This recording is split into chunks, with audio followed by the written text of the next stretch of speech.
João 13, do 1 ao 20.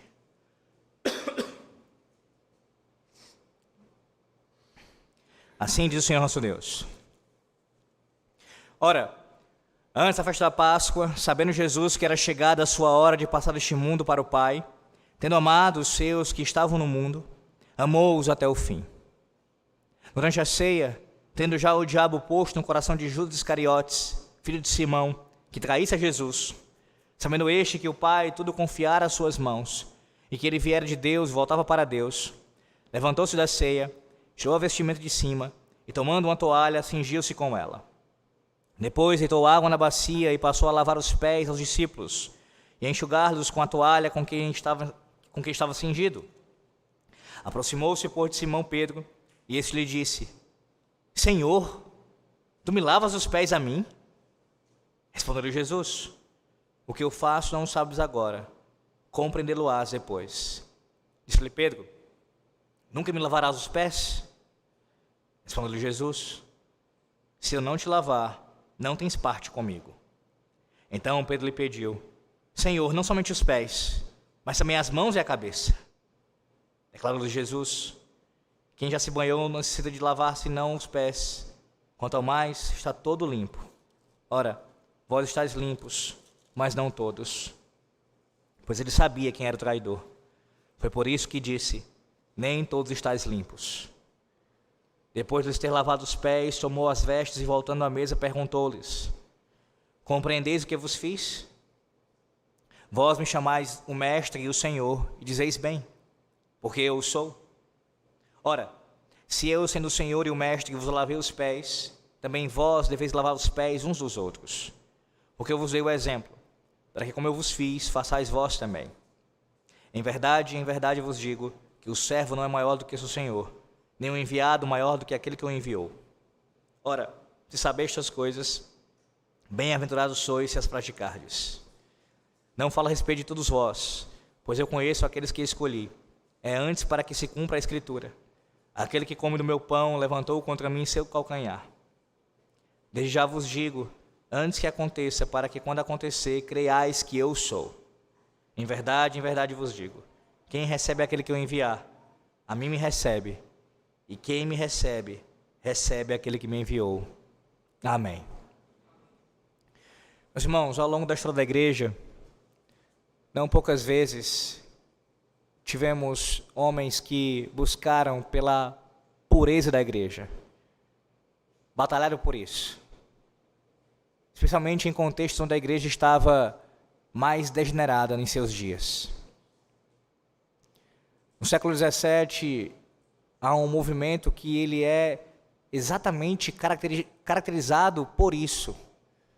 Ele recebe o nome ligado a essa busca por pureza. Aqueles irmãos, naqueles dias, estavam buscando, com o auxílio de Deus, é claro, e cumprindo a vontade do Senhor, uma purificação da igreja em seus dias. A reforma já tinha avançado em algum grau, especialmente em alguns países, mas pensando aqui no contexto inglês, lá na Inglaterra, o avanço não foi de fato considerável. Muita coisa ainda deveria ser feita. A igreja do Senhor ainda precisava ser purificada. E aqueles irmãos que foram assim chamados de puritanos, eles tinham desejo, meus irmãos, de basicamente cumprir o que esse texto de João 13 nos ensina. Entenda isso. A busca por pureza da igreja de Cristo, isso tanto com relação às nossas vidas pessoalmente, bem como o corpo do Senhor como um todo, não é algo que foi inventado por eles ou por quaisquer homens. Esta é uma ordenança bíblica. Na verdade, o próprio Senhor purificou o seu povo. E o próprio Senhor que purificou o seu povo exige que o seu povo continue se purificando. Então, toda vez que a igreja do Senhor, como no movimento puritano, em qualquer outro momento, está diligentemente, com sinceridade no coração, em querer cumprir a vontade do Senhor, nesse aspecto, de ter uma vida mais pura, toda vez que isso acontece, nós estamos cumprindo a vontade do Senhor para nossas vidas. O texto de João 13, do 1 ao 20, tem muitos ensinamentos. Mas se eu pudesse resumir isso em uma proposição, seria: o texto nos ensina que Cristo, o eu sou, ele purifica a sua igreja. E nós, os purificados, devemos purificar uns aos outros. Cristo, o eu sou, ele é aquele que purifica a sua igreja. E nós, os purificados, devemos purificar uns aos outros. O texto que eu li está dividido basicamente em duas partes, como eu citei antes de fazer a leitura. Observe, do 1 ao 11, você tem o Senhor realizando a sua obra de purificação. Do 1 ao 11, você tem a purificação propriamente dita acontecendo aqui. É o ato. Ele purifica o seu povo, seus discípulos. E do 12 ao 20, ele vai explicar a purificação. Então você tem a purificação acontecendo do 1 ao 11. Do 12 ao 20, você tem a explicação dela. O ensino. Ele vai explanar aqui o significado dessa purificação. Na verdade, ele vai começar a fazer essa explicação. A explicação ficará mais clara depois da sua obra consumada. Mas aqui ele já dá para nós um vislumbre do que significa essa purificação. Volte ao texto novamente, observe aí o versículo de número 1, mais uma vez. Ora, antes da festa da Páscoa, sabendo Jesus que era chegada a sua hora de passar este mundo para o Pai, tendo amado os seus que estavam no mundo, amou-os até o fim. Eu quero que você lembre que para o evangelista João, o nosso Senhor Jesus Cristo, ele é descrito como o Cordeiro de Deus. Como aquele que tira o pecado do mundo. E aqui João, meus irmãos, ele descreve um sinal que Jesus demonstra o que acontecerá com ele e toda a sua obra, toda a obra de Cristo, ela pode ser vista de forma resumida nesse evento aqui. Nessa obra. Ou melhor, na atitude de Cristo em lavar os pés dos seus discípulos, nós temos uma síntese do que é a obra de Cristo, da sua obra de salvação para com o seu povo. No versículo de número 1 que eu acabei de ler, mais uma vez, nós temos algo também que nos ajuda a compreender a passagem como um todo. O que vai nortear aqui essa passagem. Veja como o evangelista descreve o amor do Senhor aqui. O Senhor Jesus considerou esse como sendo o tempo apropriado para a manifestação do seu amor ao máximo. É essa a ideia. E não é que ele não tivesse amado os seus discípulos antes, ele já amava os seus discípulos, mas agora, a partir desse evento aqui e o que segue-se a ele, ele está manifestando ao máximo o seu amor pelos seus discípulos. Em tudo que se segue, o lava-pés, o discurso de despedida, a oração sacerdotal, a crucificação, é esse amor motriz que está operando. Ele faz tudo o que ele faz, em obediência ao seu Pai, é claro, mas movido por esse amor, por amor aos seus discípulos. A verdade, meus irmãos, é que, com total consciência do fato de que ele estava para retornar ao Pai, o Senhor Jesus, que tinha amado os seus o tempo todo, sabia que a hora apropriada havia chegado para ele revelar ao máximo o seu amor aos seus discípulos. E é o que ele está fazendo aqui. Veja quão bela é a descrição do evangelista aqui, meus irmãos. O Senhor Jesus Cristo amou os seus discípulos ao máximo, perfeitamente. Tudo que segue é demonstração do amor. Então tenha isso em mente. Ele vai lavar os pés dos discípulos e isso é demonstração do seu amor. Veja o versículo 2 agora. Versículo 2. Durante a ceia, tendo já o diabo posto no coração de Judas Iscariotes e de Simão, que traísse a Jesus. Aqui parece algo estranho na narrativa. João vem falando sobre o contexto aqui da Páscoa, do amor de Cristo pelos seus discípulos e da obra de purificação que acontecerá aqui nesse contexto. E no meio disso, logo aqui no início, na verdade, ele cita a traição de Judas. No caso, o fato de que o diabo tinha posto no coração daquele homem o desejo de trair Jesus. E antes de explicar isso melhor, eu quero primeiro chamar a sua atenção para o fato de que o que o evangelista está fazendo não é anular a responsabilidade de Judas. Isto é, o fato do diabo injetar no coração daquele homem o desejo de trair Jesus, de forma alguma, significa dizer que Judas não tivesse intenção de fazer isso. Em outras palavras, Judas era totalmente responsável por aquele ato, uma vez que ele mesmo é descrito pela palavra de Deus como sendo um homem ambicioso, um homem que tinha amor pelo dinheiro, um homem que desejava cultivar o favor das autoridades. A ideia é a seguinte: o diabo está colocando no coração de um homem o desejo de fazer o mal, coração que já está aberto e propenso para isso. Coração é esse que já serve ao maligno. Coração esse que já é traidor de Cristo. Não é o diabo usando alguém salvo pelo Senhor, que isso pode acontecer. Dar lugar ao diabo, um discípulo verdadeiro de Cristo. Não é esse o caso aqui. Quem está dando lugar ao diabo aqui é alguém que já deu lugar ao diabo em sua vida por servi-lo. Por ser seu servo, seu escravo. Pastor, tudo bem, mas por que é que João insere essa fala aqui? No caso, ele cita Judas aqui, nesse momento. A citação de Judas aqui realça para nós ainda mais a glória do nosso Salvador.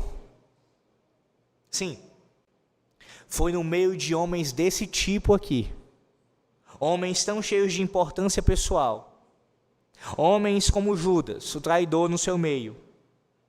Foi naquele contexto que Jesus daria o seu maior exemplo de humildade e de serviço. Essa referência a Judas, coerentemente, ressalta o feito do Senhor em sua grandeza. Sim, meus irmãos, o nosso mestre, ele lavou até mesmo os pés de Judas. Então não é à toa o motivo de João citar isso daqui na passagem. É para deixar bem claro a grandeza da humildade do serviço do nosso Redentor, a sua glória aqui. Ele lava os pés de homens pecadores, terríveis. Outra circunstância maravilhosa que acrescenta glória ao feito foi o fato de que quando Jesus realizou, ele fez com total consciência, meus irmãos, de que ele era o filho unigênito do Pai. Assim sendo, o herdeiro legítimo de todas as coisas. Ele sabia que o Pai lhe tinha dado tudo em suas mãos, como diz o Salmo 2, no verso 8, que ele viera de Deus e estava voltando para Deus. E aí, a cena é essa. Os discípulos já tinham ocupado seus lugares em volta ali, como em forma de U. A comida estava sobre a mesa, a refeição para começar, e ainda ninguém se oferecera para realizar o serviço. Que serviço? O serviço do lava-pés. O vaso de água, a bacia, a toalha avental, dispostos ali à vista de todos. Tudo aquilo acusava os discípulos. Esses utensílios constituíam uma acusação silenciosa contra esses homens.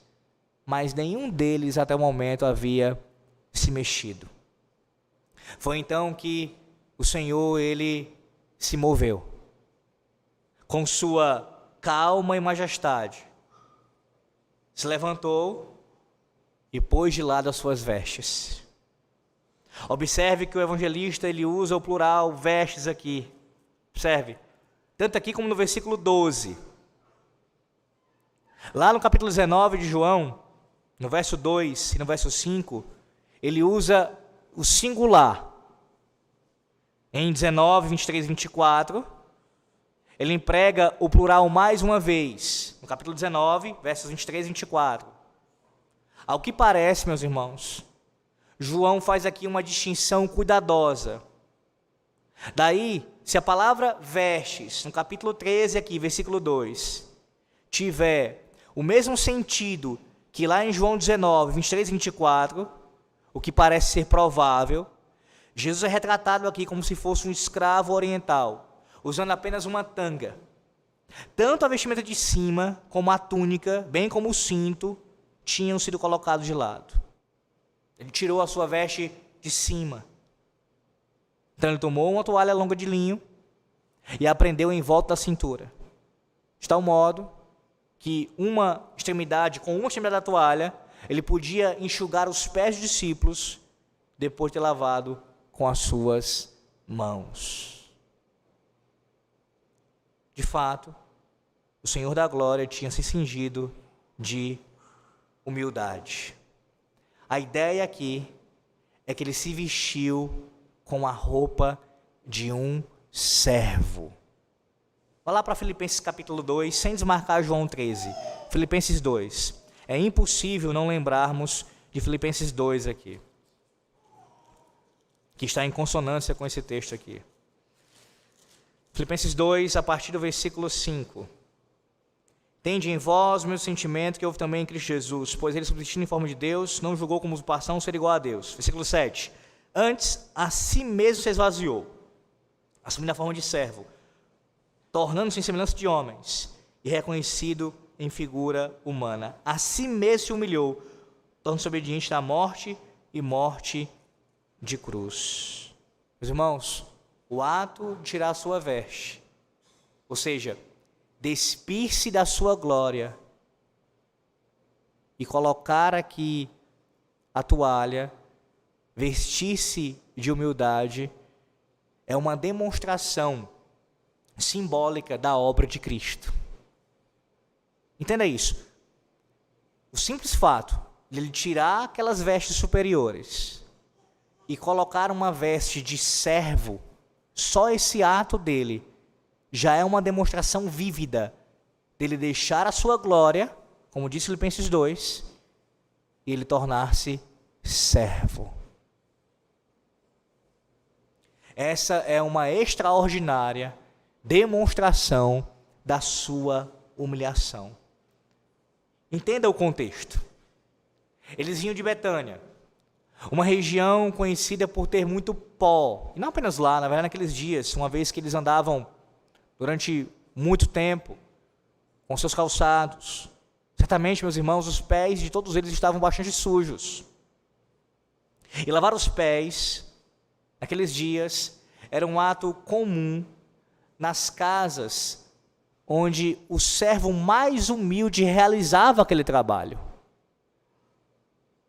Então, alguém chegava a uma casa e essa pessoa tinha seus pés lavados ali naquela casa, os seus pés eram lavados pelo servo mais humilde da casa. Era ele quem realizava o trabalho.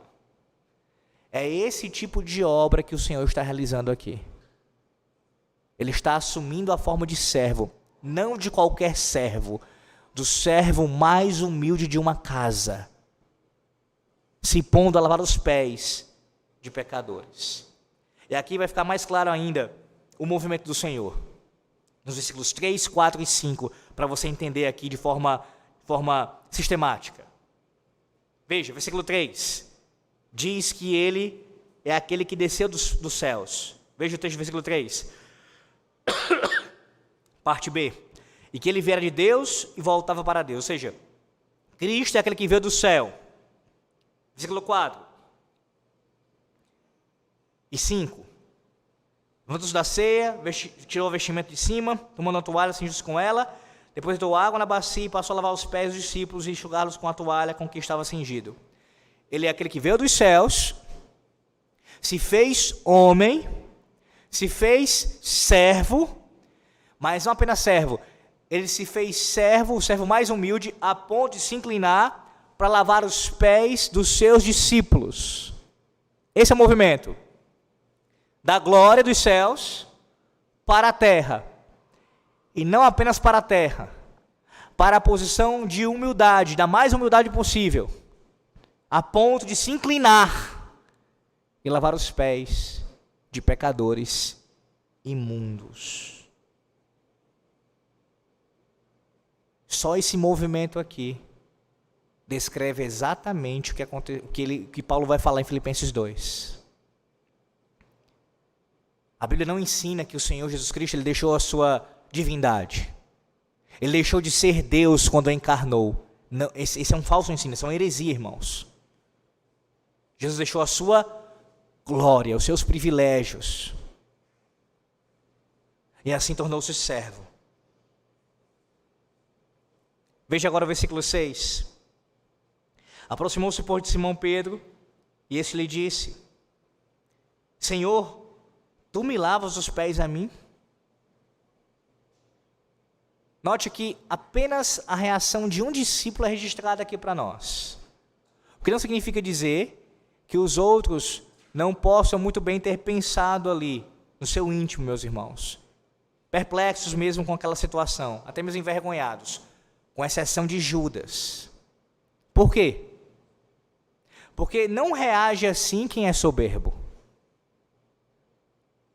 Ora, Judas, por ser quem ele era, alguém ambicioso e que pensava muito acerca de si mesmo, jamais se incomodaria de ver o seu mestre lavando seus pés.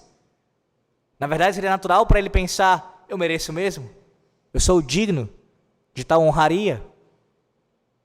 Mas a reação de Pedro aqui é diferente. Sim, o homem é conhecido na palavra de Deus por ser impetuoso e impulsivo. O homem que era conhecido por não ficar quieto, ele pensou em voz alta e disse: Senhor, tu lava meus pés? Pedro enxerga aqui claramente uma incongruência no que está acontecendo. Ele sabia o que aquilo significava. Entenda.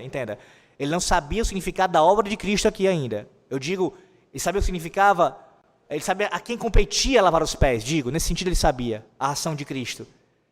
As palavras: quem deveria fazer isso não é o Senhor. Essa não é uma obra para o Senhor realizar. De tamanha humildade.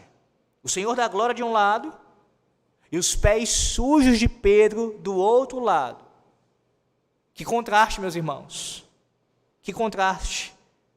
Para Pedro isso era inconcebível. Inconcebível. E no original aqui fica isso mais claro ainda. Por quê?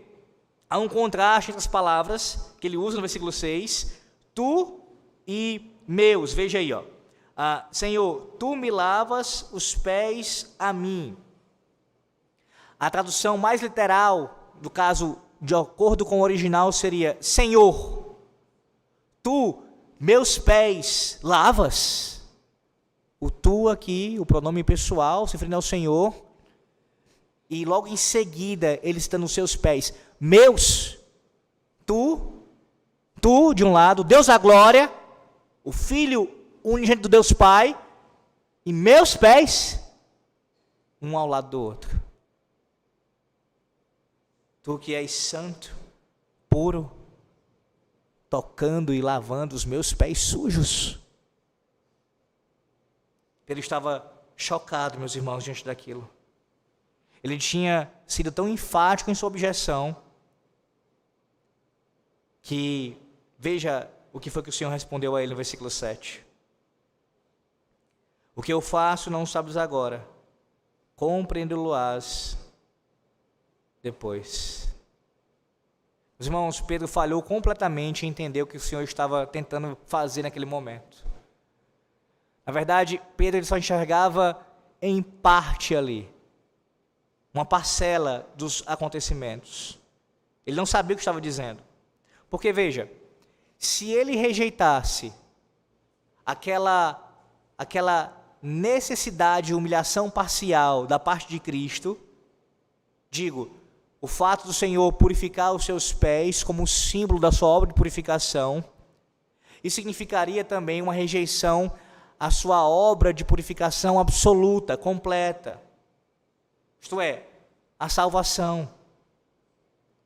Os dois andam juntos. Quando Jesus lava os pés dos discípulos, isso também é um componente necessário do seu sofrimento, desde a sua concepção até o seu sepultamento.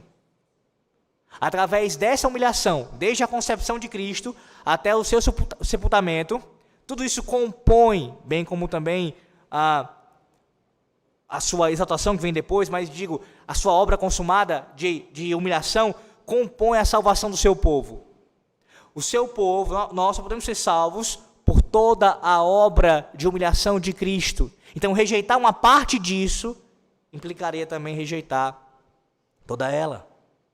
Foi por essa razão que o Senhor não via somente a parte aqui, mas o todo, que Ele responde a dessa forma. O que eu estou fazendo agora, você não entende nesse momento, só vai compreender depois. Só depois. O depois aqui, certamente, significa depois da sua obra consumada. Como eu disse, ele vai começar a explicar um pouco disso no versículo 12, daqui a pouco veremos. Mas a compreensão completa, não apenas de Pedro, mas dos demais discípulos, só aconteceria depois de Cristo consumar a sua obra, até a sua morte e morte de cruz. Digo, lançaria luz, a morte de cruz no Calvário, ia lançar luz para o acontecimento aqui de João 13. A ideia é a seguinte: eles iriam saber, quando se deparassem com a obra do Redentor consumada, que o que ele fez naquele dia de lavar os seus pés era um sinal da sua obra de purificação, apontando já para o que ele iria realizar. Além disso, irmãos, antes de avançar para o versículo 8, eu quero também extrair um princípio importante do versículo 7 aqui. Note como o Senhor diz que Pedro não iria compreender agora, mas somente de forma posterior. Eu já disse quando seria isso, depois da obra consumada, lançando luz ao ato de Cristo lá atrás. Qual é o princípio importante aqui? Na palavra de Deus, nós aprendemos que nem tudo nós aprendemos de uma vez. Na verdade, o Senhor ele nos ensina gradativamente. Perceba que foi assim como Deus se revelou. Ele se revelou progressivamente, durante toda a antiga aliança, até chegar na nova aliança. A sua revelação especial, a palavra de Deus, não foi dada de uma vez só. Houve um processo em que Deus foi se revelando e Ele inspirou ali a escrita daqueles homens durante séculos, irmãos. Séculos. Para que assim a sua vontade fosse conhecida, a sua obra de salvação fosse assim exposta para o seu povo. Esse é um princípio importante. Deve existir desejo nos nossos corações por aprender mais do Senhor Deus, todos os dias em nossas vidas. Precisamos entender que nós aprendemos gradativamente.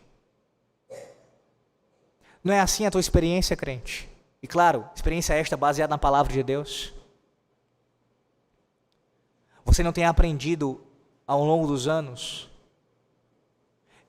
Quantas coisas você conhece hoje em dia, você sabe hoje em dia acerca da revelação de Deus, da vontade de Deus, que você não sabia há 20 anos, há 5 anos, há 1 ano? Quantas coisas Deus te ensinou durante esses anos?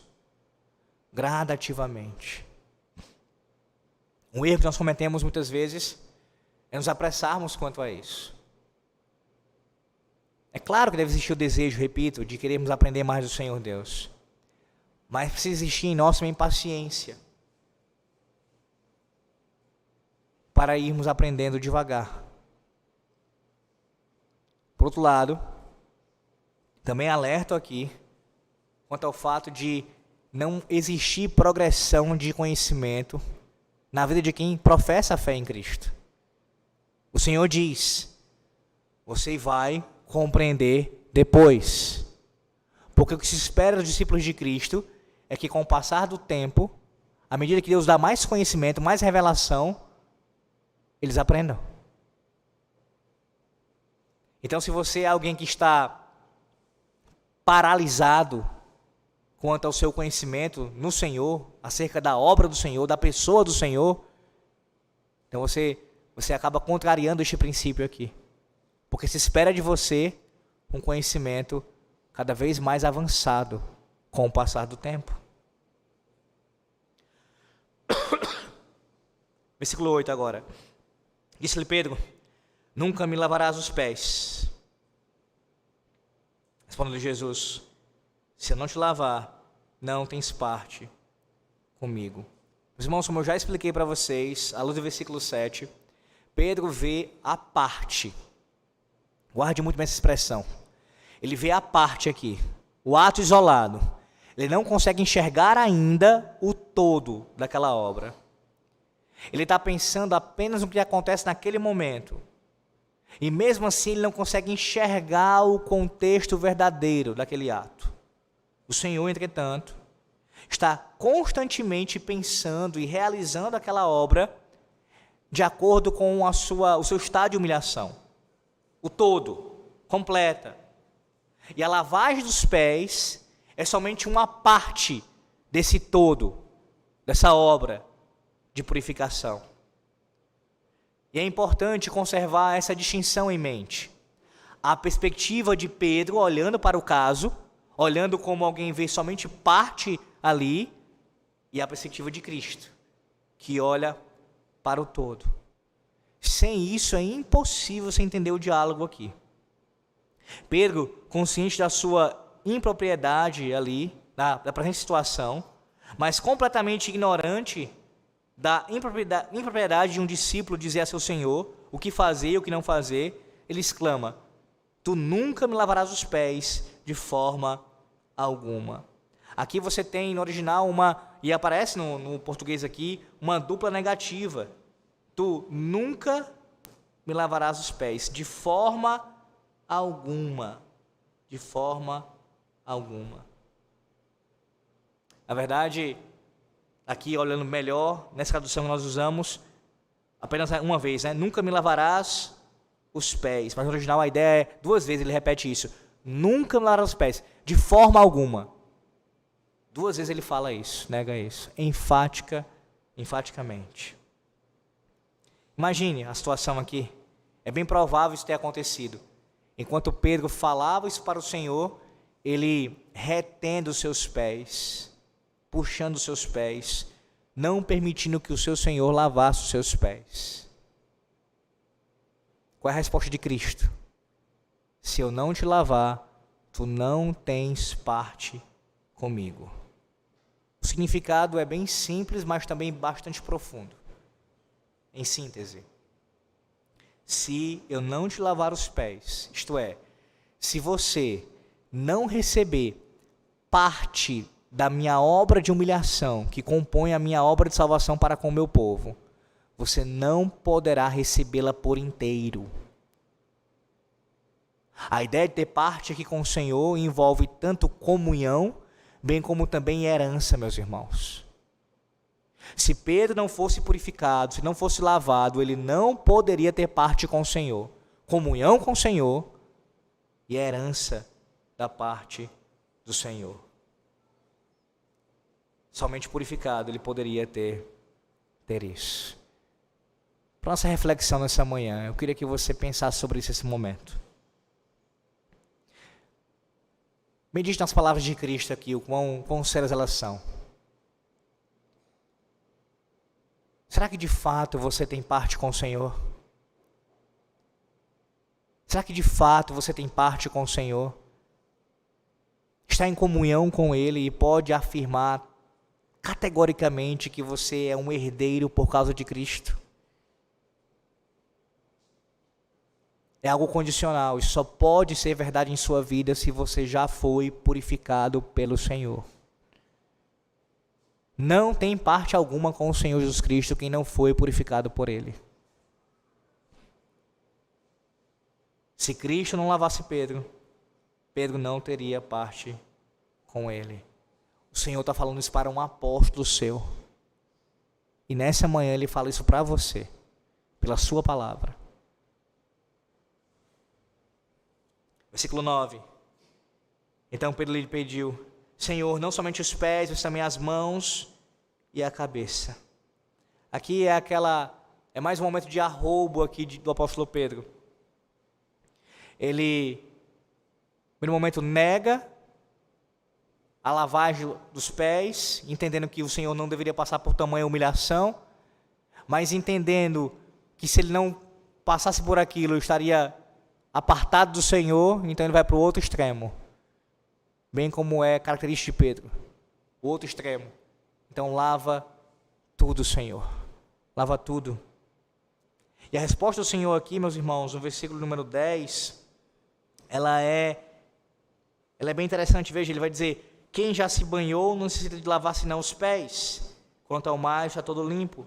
Ora, vós estáis limpos, mas não todos.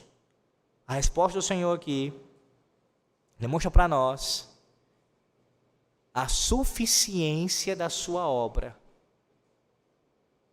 O que Jesus realiza como obra de purificação é suficiente para limpar. O simples ato de lavar os pés já era suficiente, nesse caso como um sinal, como um símbolo da sua obra redentora. Não necessitava mais do que aquilo que ele estava fazendo. O lavar os pés já era um símbolo de uma purificação toda, completa. Sim, o que ele fez já garante o perdão de pecados. E aqui eu quero que você pense nisso. O Senhor, pela sua obra de purificação, e é por causa disso que Ele garante a nós diariamente o perdão de pecados.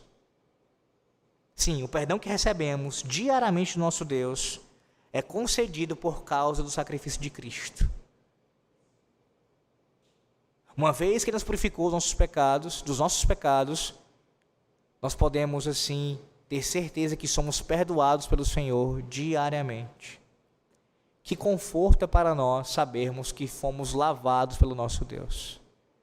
Não precisamos de nenhuma lavagem a mais. A lavagem que Ele realizou já é suficiente para nós. E aqui eu preciso, é claro, explicar o que de fato esse ato significa. Eu acho que você está compreendendo, mas eu preciso aprofundar isso aqui para não ficar nenhuma dúvida. O Senhor, em momento algum, nessa passagem, ensinou à sua igreja uma continuidade desse ato aqui. A igreja de Roma também, quanto a isso, está errada. O Senhor não ensinou que os discípulos deveriam replicar literalmente o lava-pés. Não é essa a ordem do Senhor. Primeiro motivo, porque no texto em questão não há nada aqui que indique o Senhor ordenando isso. Ou seja, Ele não disse para eles: vocês deverão literalmente continuar lavando os pés uns dos outros, como mais um ato sacramental ou alguma coisa do tipo na continuidade da igreja. Ele não ordenou isso. Quando o Senhor Jesus Cristo quis fazer isso, Ele deixou muito claro. Como, por exemplo, Ele ensinou acerca do batismo e da ceia do Senhor. Segundo argumento, para nós refutarmos essa continuidade da prática do lava-pés, a sua literalidade, é que não há nenhum mandamento apostólico, nem exemplo apostólico. Você não encontra isso nas cartas de Paulo, nem de Pedro, que participou aqui dessa cerimônia. Em momento algum, em Atos dos Apóstolos, não há nenhuma evidência, não há nenhum testemunho apostólico de que a igreja praticava isso, o lava-pés. Isso não acontecia, meus irmãos. Terceiro lugar, rejeitamos também o lava-pés, porque veja como é que acontece na igreja de Roma. O Papa realiza o lava-pés como sendo o vigário de Cristo. Ele o faz no lugar do Senhor Jesus Cristo. É Ele quem lava os pés, e os seus pés não são lavados, como se fosse o próprio Cristo na terra realizando tal ato. Não é a cerimônia que deveria ser replicada, mas o padrão de conduta aqui. O ato de lavar os pés de seus discípulos era um sinal da sua obra de purificação. Apontava para o que ele realizaria dentro em breve, a morte na cruz do Calvário. Na verdade, toda a sua obra de humilhação, tendo como ápice disso a morte na cruz do Calvário, o sangue derramado que iria nos purificar de todos os nossos pecados. O ato de lavar os pés aponta para a obra de Cristo como um todo. E nessa ação do Senhor aqui, em lavar os pés dos seus discípulos, Ele ensina que somente Deus pode nos purificar. Nós não temos capacidade de nos purificar nós mesmos. Somente Deus pode nos purificar. E essa é a base da nossa confissão contínua dos nossos pecados, bem como também a absolvição dos nossos pecados. Porque você pode chegar diante de Deus e confessar seus pecados diariamente. E fazer isso no culto solene e ter a certeza, como nós aqui declaramos todo culto solene, que você foi absolvido, perdoado, por causa disso aqui. Porque Ele lhe lavou, porque Ele lhe purificou pelo seu sangue. Mas também essa obra de Cristo nos mostra como devemos ter uma vida de pureza e de santidade. Sim, todos nós que tivemos nossos pés lavados pelo Senhor, isto é, que o nosso corpo, a nossa vida foi purificada pelo sangue de Cristo, nós devemos ser diligentes em nosso lavar diariamente, frequentemente. Porque, meus irmãos, infelizmente, nós ainda caminhamos nesse mundo. E nossos pés continuam se sujando ainda. Continuamos ainda pecando contra o nosso Deus. Nesse ato de Cristo, você tem aqui, você é lembrado aqui de pelo menos duas doutrinas. Justificação pela fé somente e a santificação. O Senhor já nos purificou. Ele já fez isso. Você já foi justificado pela fé somente. E Ele já te santificou. Mas a santificação não é apenas um ato, ela é uma obra de Deus, da graça de Deus, que continuamente acontece em nossas vidas. Então, aqueles que já foram purificados, lavados, devem continuamente permanecer se purificando, se lavando, com base na obra de Cristo. Isto é, se arrependendo e confessando seus pecados a Deus, com base no que Ele fez por nós. Mas ainda no final do versículo 10, ele diz: ora, vós estáis limpos, mas nem todos. Por que ele diz isso? Essa fala do Senhor é referente a Judas. Vocês estão limpos, mas nem todos. Como assim? Todos vocês foram purificados externamente, mas nem todos estão limpos internamente. Judas não foi purificado pelo sangue de Cristo. Esse texto, meus irmãos, essa fala do Senhor aqui no versículo 10, ela nos dá uma gravíssima advertência. É possível alguém experimentar purificação externa e nunca ter os seus pecados lavados pelo sangue do Cordeiro. Nunca ter o seu coração regenerado pelo Espírito Santo. Nunca ter sido lavado internamente. Na Nova Aliança, o batismo, ele é algo que simboliza isso muito bem. Não entenda mal a minha fala. Eu não estou dizendo que o que Jesus fez aqui é um batismo, é igual, não é isso. Mas tem sim correlação, não tenha dúvida. A água sendo usada para a purificação aqui de pecados, como símbolo e sinal de purificação de pecados. E pensando no batismo, pense nisso aqui nesse momento. É possível alguém receber a água externamente, ser purificado com um pouco de água, que é suficiente para simbolizar isso, a purificação. E o coração nunca ter sido lavado. Assentar-se com o mestre, na presença do mestre, receber purificação externa do mestre, mas o seu coração está longe dele. É o seu caso essa manhã aqui?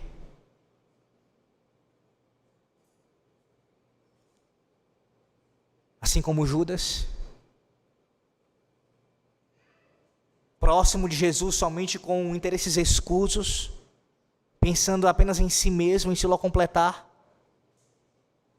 No primeiro momento que teve a oportunidade de o trair. Deus nos ajude, meus irmãos, e nos livre disso. E tenha muito bem isso em sua mente, como veremos daqui a pouco ainda. Judas se disfarçou muito bem entre os discípulos. Nós que conhecemos a revelação, sabemos quem era o traidor, isso está evidente para nós, vários textos. Já sabemos o fim da história, essa é a ideia. Mas até aquele momento ainda, até ele se revelar, como vai acontecer depois, eu digo até depois da nossa exposição, depois do texto até onde vou expor, eles não sabiam, somente o Senhor sabia. Ele se disfarçou entre eles. O que nos mostra que é possível sim alguém andar com o Senhor e até certo ponto demonstrar estar em comunhão com o Senhor, mas nunca ter tido parte com Ele. Nunca. Depois da sua obra, depois do seu ato de purificação, vem a explicação agora, a partir do versículo 12. Veja, ele passa a ensiná-los. Depois de ter lavado os pés, tomou as vestes e voltou na mesa, perguntou-lhes: compreendeis o que vos fiz? Vós me chamais o mestre e o Senhor, e dizeis bem, porque eu o sou. Ora, se eu sendo o Senhor e o mestre vos lavei os pés, também vós deveis lavar os pés uns dos outros. Porque eu vos dei o exemplo, para que como eu vos fiz, façais vós também.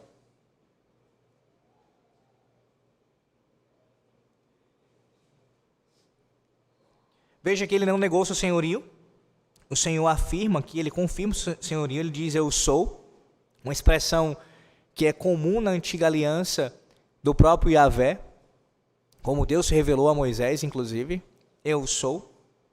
Então ele está asseverando aqui o seu senhorio nos termos mais altos possíveis aqui. Eu sou, como ele de fato é, Deus encarnado. E ele diz, versículo 14, usa o argumento aqui do maior para o menor. Se eu que sou o Senhor, que sou o mestre, que sou o Deus encarnado, eu lavei os pés de vocês, quanto mais vocês. Se eu fiz isso, vocês também devem fazer. O fundamento da prática dos discípulos de lavar os pés uns dos outros é este. Porque aquele que é maior, aquele que é Senhor, aquele que é o Criador, o nosso Redentor, lavou nossos pés. Portanto, nós, que somos iguais uns com os outros aqui, devemos também lavar os pés. No versículo 15, ele vai dizer que deu o exemplo. Ou seja, a ideia é o padrão. Eu vos dei o padrão. Eu vos dei aqui o padrão para vocês seguirem. Percebe como é que Cristo age? Ele primeiro, no versículo 1 ao 11, dá o exemplo. Ele ensina através da atitude, da sua vida, a sua prática, ensina aos discípulos. Agora o Senhor passa a ensiná-los através da palavra, o discurso. Note bem, o exemplo não está desassociado da doutrina. Na verdade, andam juntos. Ele ensina com base naquilo que ele vive. Ele manifesta a verdade com a sua própria vida. A sua lei é ensinada por ele e é honrada e ainda mais compreensível nesses moldes. Por quê? Porque ele transparece, ele a demonstra com seus atos. Isso nos lembra, meus irmãos, o que Paulo ensinou em suas cartas sobre os crentes imitarem-no à medida que ele imitava a Cristo. A ideia é essa. Jesus está dizendo: vocês olham para o que eu fiz, observem muito bem o meu ato, o meu exemplo e copiem. Façam igual. Perceba que ele primeiro faz e só então ele ordena que eles façam. É um princípio básico, meus irmãos, que nós quebramos em nossos dias. Nós não ensinamos pelo exemplo. Nós costumeiramente ensinamos somente por ordem. Quer um exemplo disso? Pense você na sua casa, você como líder na sua casa. Começando pelo homem, o cabeça, mas também pensando na mulher com relação aos seus filhos. Quantas vezes nós somente dizemos o que deve ser feito, mas os nossos atos não acompanham o nosso ensino? Todos nós falhamos gravemente nisso, irmãos. Filho, você deve orar, mas o teu filho nunca te vê orar.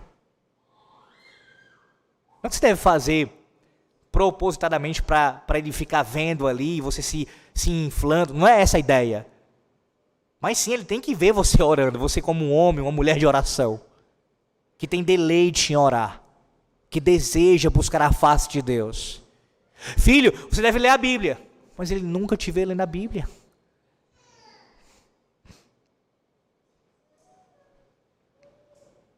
Você pode esperar que os seus liderados acompanhem o seu discurso se você não vive. Não vive.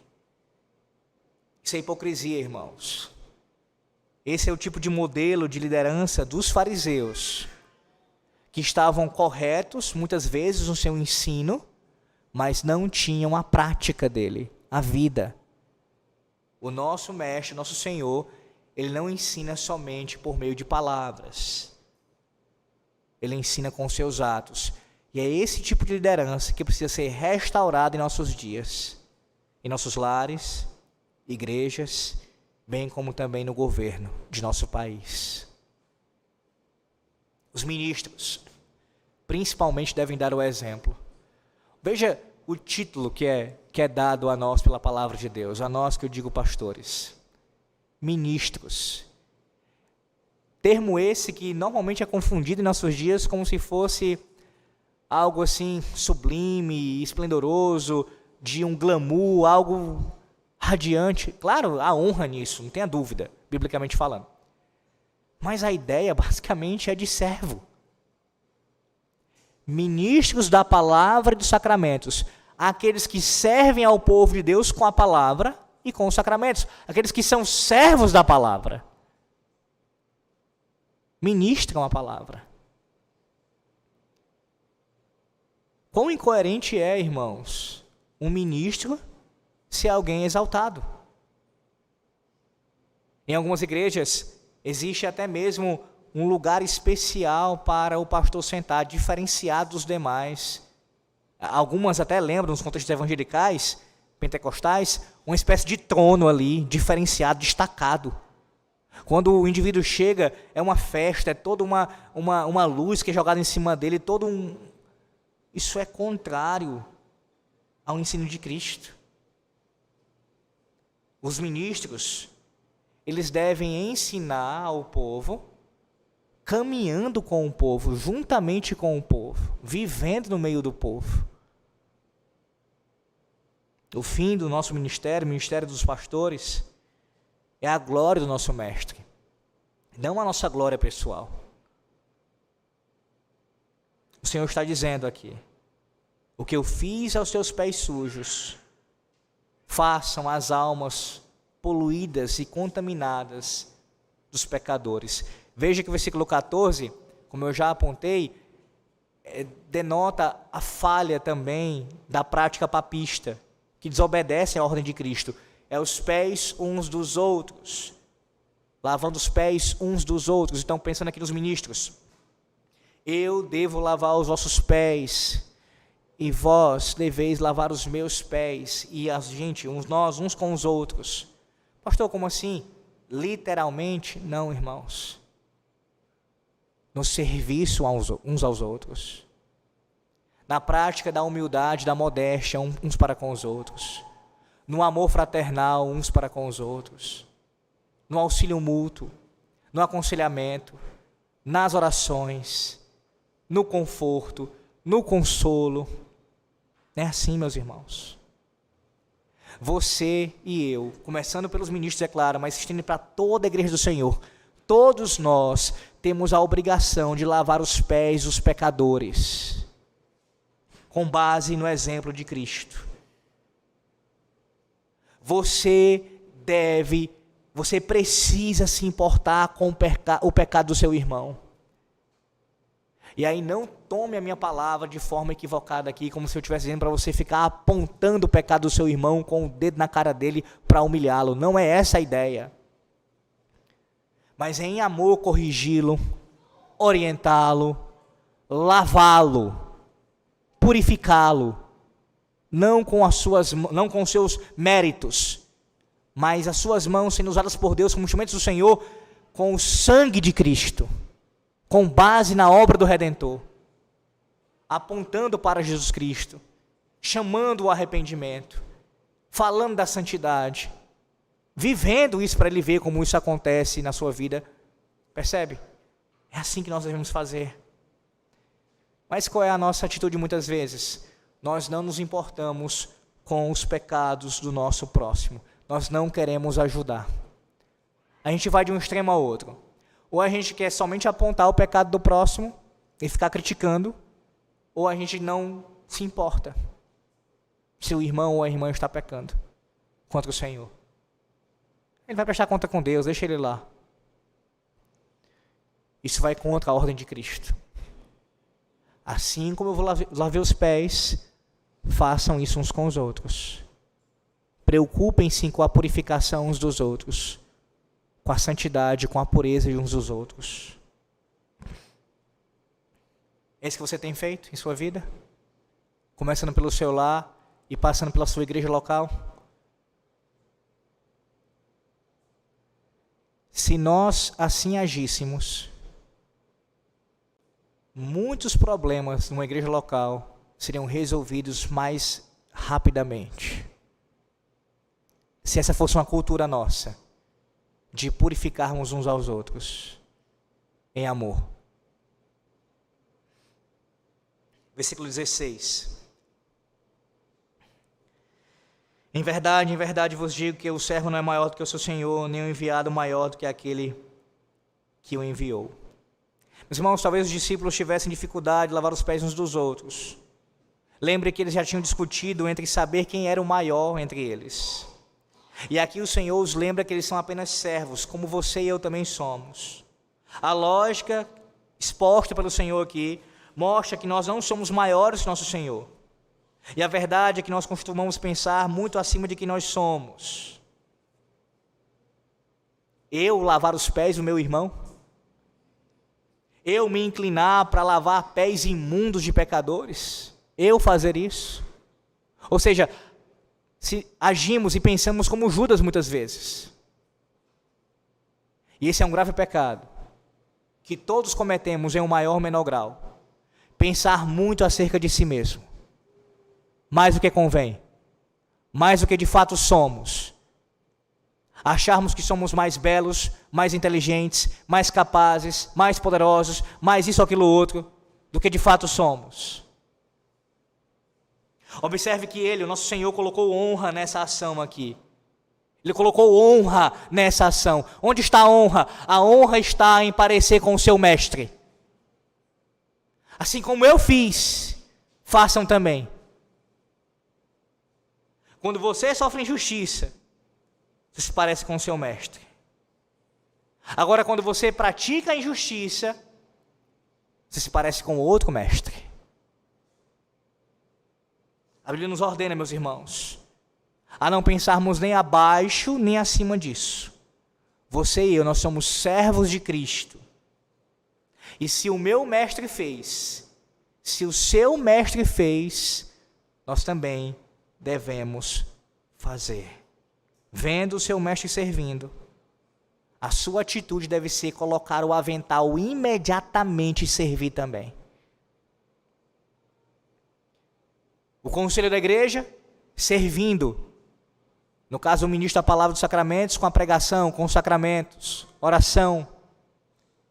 Os presbíteros ensinando, governando a igreja. Os diáconos no serviço aos necessitados. E a igreja mutuamente se ajudando, se auxiliando, servindo uns aos outros. O que alguns chamam de uma humildade dignificada. Uma humildade dignificada. Como assim, pastor? A honra nisso, meus irmãos. Quão digno é nós agirmos assim diante do nosso Senhor. Versículo 17. Ora, sabe estas coisas, bem-aventurados sois se as praticardes. Veja que Cristo ensina que não apenas basta nós sabermos isso, precisamos praticar isso também. É o mesmo princípio do final do Sermão do Monte. Ouvir e praticar. Praticar. Não basta você ouvir sobre humildade, aprender sobre humildade, conhecer o que a palavra de Deus fala sobre humildade, conhecer a obra de Cristo, se você não praticar. Além disso, veja também que a prática da humildade, ela resulta em bênçãos. Ele vai dizer, bem-aventurados sois se as praticardes. A ideia é a seguinte: aqueles que andam em humildade, como o Senhor aqui nos ensinou, são alvos, são objetos do favor de Deus. E o favor aqui, a ação do Senhor Deus para com eles, é a ideia de serem grandemente abençoados ou hiper abençoados. Haverá um contentamento, uma satisfação enorme no coração de agirmos com humildade. Perceba se não é assim. Alguém que é conhecido por seu orgulho e sua soberba é alguém que não é satisfeito. Não é alguém alegre, não é alguém bem-aventurado. Somente o humilde, de verdade, ele pode assim agir. Por quê? Veja como estão ligadas as coisas, meus irmãos. Humildade, no caso, alguém que é humilde, ele reconhece a sua insignificância, reconhece o senhorio do seu Deus sobre ele, ele se dá por satisfeito e contente com o que Deus já tem dado a ele se coloca debaixo disso e humildemente aceita do Senhor. E claro, ele vai ser alegre. O soberbo não, a soberba está ligada à ideia de insatisfação, de falta de contentamento. Por quê? Porque no fundo ele está dizendo, eu mereço mais, eu quero mais, eu sou digno de mais. Mas o humilde, diz a palavra de Deus, ele é abençoado, ele tem o favor do Senhor Deus em sua vida. Versículo 18. Não falo a respeito de todos vós, pois eu conheço aqueles que escolhi, antes para que se cumpra a Escritura. Aquele que come do meu pão levantou contra mim seu calcanhar. O que Jesus faz agora aqui é fortalecer a fé dos seus discípulos. Como assim? Ele está trabalhando aqui, na verdade não só no 18, no 19 também. Está dizendo o seguinte: vocês podem não saber, vou parafraseá-lo, vocês podem não saber, mas eu sei quem é o traidor. Há um traidor e eu sei quem é. E quando isso acontecer, quando ele se manifestar, isso não deve abalar a fé de vocês. Mas vocês devem se lembrar de que eu já os alertei quanto a isso. Eu estou predizendo, avisando, e isso vai cumprir a Escritura Sagrada. É o cumprimento das Escrituras. E o que ele está citando aqui de Escritura? Ele está citando o Salmo 41, verso 9. Salmo 41, verso 9. Que faz referência à traição de Aitofel, quando traiu Davi. E a ideia ali é a ênfase no caráter repreensível do pecado de alguém que trai o seu benfeitor. Assim como Aitofel traiu Davi, Judas trairia Jesus Cristo. E meus irmãos, comer o pão de outra pessoa e então passar ali a dar coice nele, seria essa a ideia, é o pecado descrito e condenado nessa passagem. Levantar o calcanhar aqui é como um cavalo que, sem aviso, ele agride o seu dono e dá um coice violento nele. Foi o que Aitofel fez com Davi e o que Judas faria com Jesus Cristo. E mais uma vez eu destaco isso. Judas, enquanto foi possível, manteve uma aparência de amizade até o fim. Mas ele tinha duas caras. E a Bíblia trata de forma muito séria a traição. O traidor deve ser desprezado. Comendo e bebendo com o seu benfeitor. E tramando no seu coração contra ele. Até executar isso. Versículo 19. Desde já vos digo antes que aconteça, para que quando acontecer, creiais que eu sou. Tanto por conta do seu consolo, do seu conforto para a fé deles, mas também por conta da sua própria revelação. Ele está dizendo isso, para que quando acontecer, vocês creiam que eu sou. A minha palavra, a minha predição aqui, o meu ensino, confirma a minha revelação acerca de mim mesmo, de quem eu sou. Mas perceba também o seu cuidado com os discípulos. É como uma mãe, meus irmãos.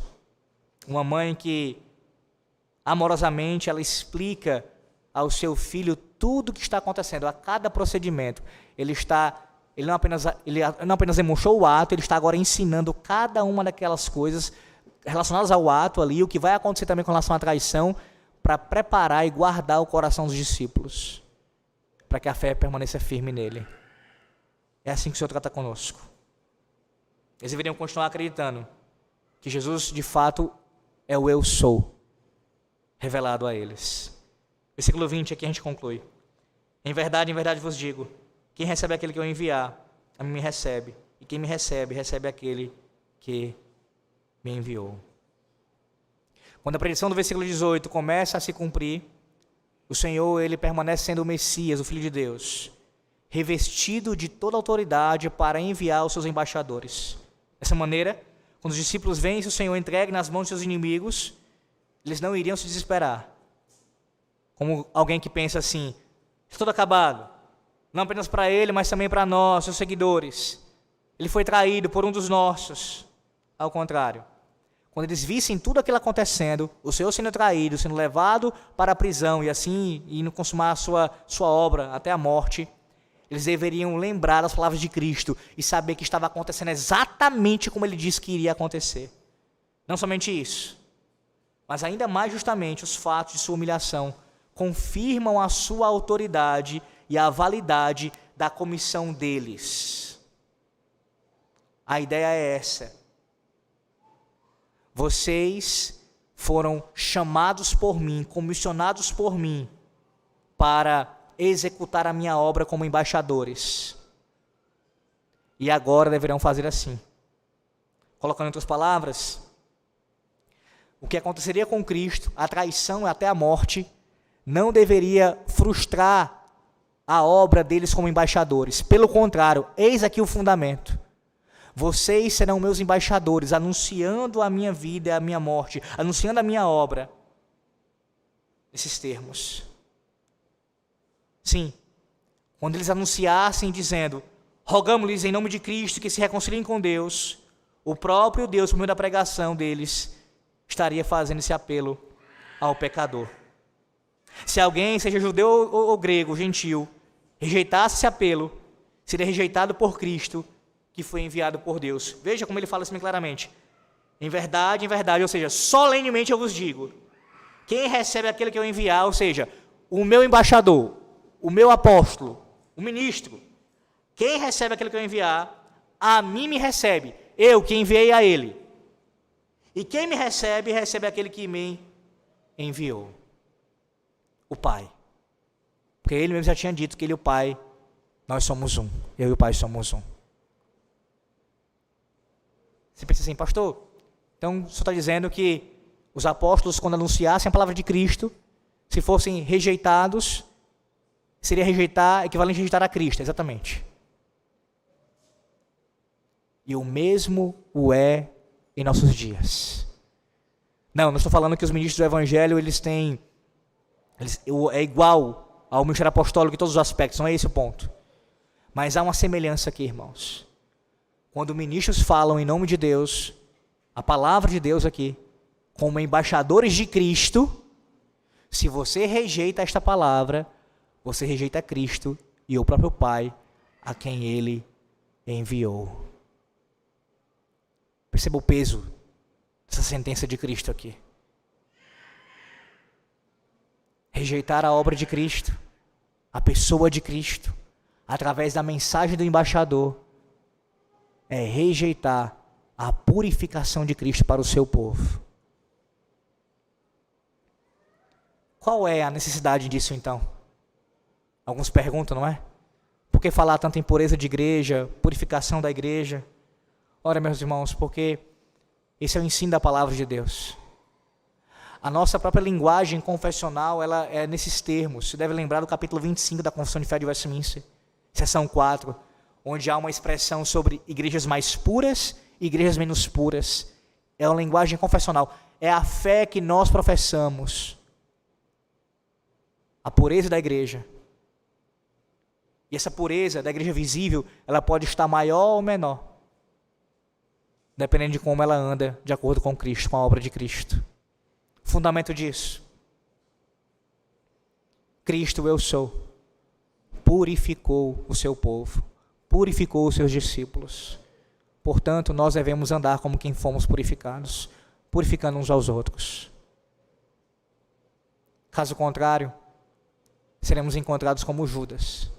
Purificação é apenas externamente, mas nunca alcançados de fato pela graça de Deus. Que o Senhor nos ajude a andarmos na pureza do seu Evangelho e a amarmos ao nosso Senhor, que é santo. Que nos purifiquemos uns aos outros também. Amém. Oremos. Graças te damos, Senhor, por tua palavra e te pedimos que nos abençoe com a obediência dela. E guardemos no coração e assim, ó Deus, com o fato de termos sido purificados pelo sangue de Cristo, possamos assim, ó Deus, agir também como quem foi purificado. E nos preocupemos com a vida de nossos irmãos, com amor fraternal, buscando também essa purificação no temor do Senhor. Assim eu te peço, em nome do Senhor Jesus Cristo. Amém.